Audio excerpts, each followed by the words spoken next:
السلام علیکم ورحمۃ اللہ وبرکاتہ۔ میرے دوستوں اور بھائیوں، آج آپ کے ساتھ ہم کلام ہوتے ہوئے ہم نے حضرت علی رضی اللہ تعالی عنہ کے جس خطبے کا انتخاب کیا ہے ابتدا میں، وہ خطبہ نمبر ہے 34، اور یہ خطبہ حضرت علی رضی اللہ تعالی عنہ نے اس وقت ارشاد فرمایا جب انہوں نے شام کی طرف اپنے ساتھیوں کو آمادہ جنگ ہونے کی ترغیب دی۔ فرماتے ہیں اف لکم لقد سئمت عتابکم، تمہارے اوپر افسوس ہے، میں تمہیں ملامت کرتے کرتے تھک گیا۔ ارضیتم بالحیات الدنیا من الآخرۃ عوضا، کیا تم آخرت کی دنیا کے بدلے میں، آخرت کی زندگی کے بدلہ میں دنیا کی زندگی پر راضی ہو چکے ہو؟ وَبِالذُّلِّ مِنَ الْعِزِّ خَلَفًا، اور ذلت کو عزت کا نائب قرار دیتے ہوئے تم ذلت اور رسوائی پر راضی ہو چکے ہو۔ اذا دعوتکم الی جہاد عدوکم، جب میں تمہارے مد مقابل کے ساتھ جہاد کرنے کی غرض سے تمہیں دعوت دیتا ہوں، دارت اعینکم کأنکم من الموت فی غمرۃ، تو تمہاری آنکھیں اس طرح گھومنے لگ جاتی ہیں کہ جس طرح تم موت کی سختیوں میں جا پہنچے، سکرات موت کا شکار ہو گئے۔ وَمِنَ الذُّهُولِ فِي سَكْرَةٍ، اور مدہوشی کی وجہ سے بے ہوشی میں مبتلا ہو چکے۔ یرتجو علیکم حواری، تمہارے خلاف امید کی جاتی ہے، جو کہ میرے حواری بنے پھرتے ہو۔ فتعمہون، اور تم حیرانگی میں پھر رہے ہو۔ فکأن قلوبکم مالوسۃ، گویا کہ تمہارے دلوں کے اوپر دیوانگی چھا چکی ہے۔ فأنتم لا تعقلون، اور تم عقل نہیں رکھتے۔ ما انتم لی بثقۃ سجیس اللیالی، تم میرے لیے اب قابل اعتماد نہیں رہے ہو۔ راتوں کو موقع پا کر بھاگ جانے والوں۔ وما انتم برکن یمال بکم، اور نہ تم ایسا سہارا ہو کہ جس پر امید کی جا سکے۔ ولا ظوافر عز یفتقر، اور نہ تم عزت کے وسیلے ہو کہ جس کی ضرورت محسوس کی جائے۔ الیکم ما انتم الا کابل ذل رعاتها، یفتقر الیکم، ما انتم نہیں ہو تم، الا کابل ذل رعاتها، نہیں ہو تم مگر ایسے اونٹ کی طرح یا ایسے اونٹوں کی طرح جن کے چرواہے غائب ہو چکے ہوں۔ فکلما جمعت من جانب تشرت من آخر، ایسے اونٹوں کو جب ایک طرف سے اکٹھا کیا جاتا ہے تو وہ دوسری طرف سے منتشر ہو جاتے ہیں۔ لبئس لامر اللہ سار النار الحربی، سار النار الحربی، لبئس البتہ برا ہے، لامر اللہ، اللہ تبارک و تعالیٰ کی حیات جاویداں کی قسم ہے، سار النار الحربی، تمہارے ذریعے آگ کے شعلے بھڑکانا بہت ہی نقصان کا سودا ہے۔ انتم تقادون ولا تقیدون، تمہارے خلاف تدبیریں کی جاتی ہیں اور تم تدبیریں نہیں کرتے۔ وَتُمْ تَقَسُ اطرافکم، اور تمہاری اطراف و اکناف کو کم کیا جا رہا ہے، یعنی تمہارا مد مقابل جو ہے وہ تم سے تمہارے شہر چھین رہا ہے۔ وَأَنْتُمْ فَلَا تَمْتَعِظُونَ، اور تمہیں اس بات پر غصہ نہیں آتا۔ لا يَنَامُ عَنْكُمْ، تم سے غافل نہیں ہوا جاتا۔ وَأَنْتُمْ فِي غَفْلَةٍ، اور تم غفلت کے اندر۔ وَأَنْتُمْ فِي غَفْلَةٍ سَاهُونَ، اور تم غفلت کے اندر بھولے ہوئے ہو۔ غُلِبَ وَاللَّهِ الْمُتَخَاذِلُونَ، مغلوب کر دیے جاتے ہیں، اللہ کی قسم ہے وہ لوگ جو اپنے معاملات ایک دوسرے پر ڈالتے ہیں۔ وَأَيْمُ اللَّهِ إِنِّي لَأَظُنُّ بِكُمْ، اور اللہ کی قسم ہے میں تمہارے بارے میں یہ گمان کرتا ہوں، ان لو حامس الوغا، اگر لڑائی زور پکڑ جائے، وَاسْتَحَرَّ الْمَوْتِ، اور موت کی گرم بازاری ہو کا دن، فَرَجْتُمْ عَنْ ابْنِ أَبِي طَالِبٍ انفراج الرأس، تو تم اب ابن ابی طالب سے اس طرح کٹ جاؤ گے جس طرح سر کٹ کر تن سے جدا ہو جاتا ہے۔ یعنی مجھے یہ اب پورا ادراک ہو چکا ہے کہ اگر ایسا معاملہ بنے، صورتحال پیش آئے کہ لڑائی جو ہے وہ زوروں پر جا پہنچے اور تیغ و سینا کا بازار گرم ہو، تیر و سنا کا بازار گرم ہو، تم اس وقت مجھے اس طرح چھوڑ جاؤ گے جس طرح کوئی سر کٹ کر تن سے جدا ہو جاتا ہے۔ یہ ان الفاظ سے آپ اندازہ لگا لیں کہ یہ الفاظ وہ کسے کہہ رہے ہیں اور ان الفاظ میں وہ کس کے ساتھ مخاطب ہے۔ کوئی تبصرہ کرنے کی ضرورت نہیں ہے۔ فرمایا واللہ ان امرأ یمکن عدوہ عن نفسہ، اللہ کی قسم وہ بندہ جو اپنے دشمن کو اختیار دے دیتا ہے اپنی جان کے بارے میں، کس چیز کا اختیار؟ یارق لحمہ، کہ وہ اس کے گوشت کو نوچ ڈالے، وَيَاسِمُ عَظْمَهُ، اور اس کی ہڈیوں کو توڑ ڈالے، وَيَفْرِي جِلْدَهُ، اور اس کی جلد کو پارا پارا کر دے۔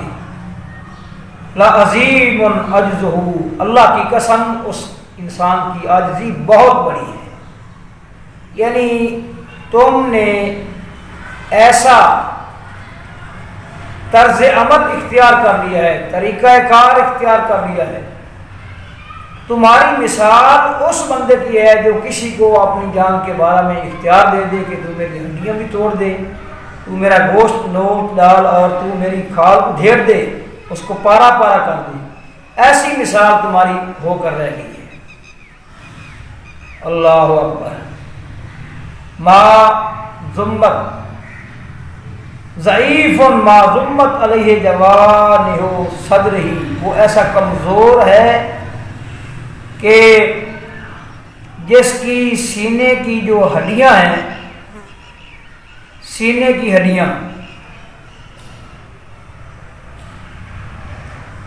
اور سینے کی پسلیوں میں گھرا ہوا ہے، یعنی کہ اس کا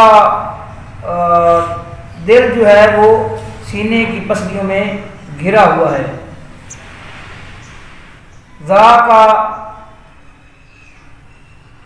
انتا تکن ذاک ان شئتا، فرمایا تم اسی طرح رہو جس طرح تم چاہتے ہو۔ فاما انا واللہ، لیکن میں اللہ کی قسم، دون ان اوتی ذالک ضرب بالمشرفین، فیتی، میں اللہ کی قسم اس کے علاوہ لانے والا ہوں ایسی ضرب کاری چمکتی ہوئی تلواروں کے ساتھ، یعنی میں مقابلہ کرتا رہوں گا لیکن مجھے تمہارے اوپر کوئی جو ہے وہ بھروسہ اور یقین نہیں رہا۔ یہ انہوں نے خطاب کیا ہے شام کے وقت، یعنی جب شام کو جا رہے تھے اس وقت اپنے ساتھیوں کے ساتھ۔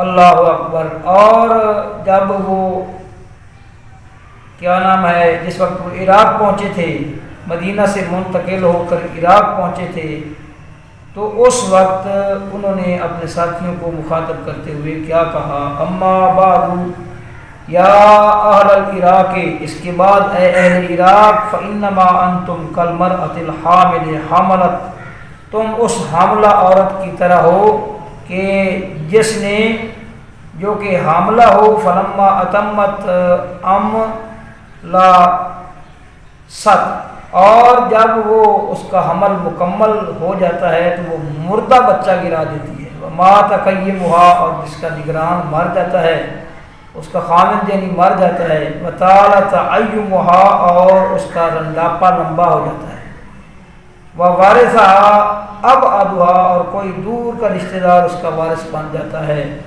تمہاری مثال اس حاملہ عورت کی طرح ہے جو کہ حاملہ ہو جاتی ہے لیکن جب بچہ جنم دیتی ہے تو وہ بچہ مردہ ہوتا ہے، اور اس سے قبل اس کا خامن فوت ہو چکا ہوتا ہے، اور اس وجہ سے اس کا رنڈاپا جو ہے وہ دراز ہو جاتا ہے، لمبا ہو جاتا ہے، اور کوئی دور کا رشتہ دار اس کا وارث بنتا ہے۔ اما واللہ ما آتیتکم اختیارا، اللہ کی قسم میں تمہارے پاس اپنی مرضی سے نہیں آیا۔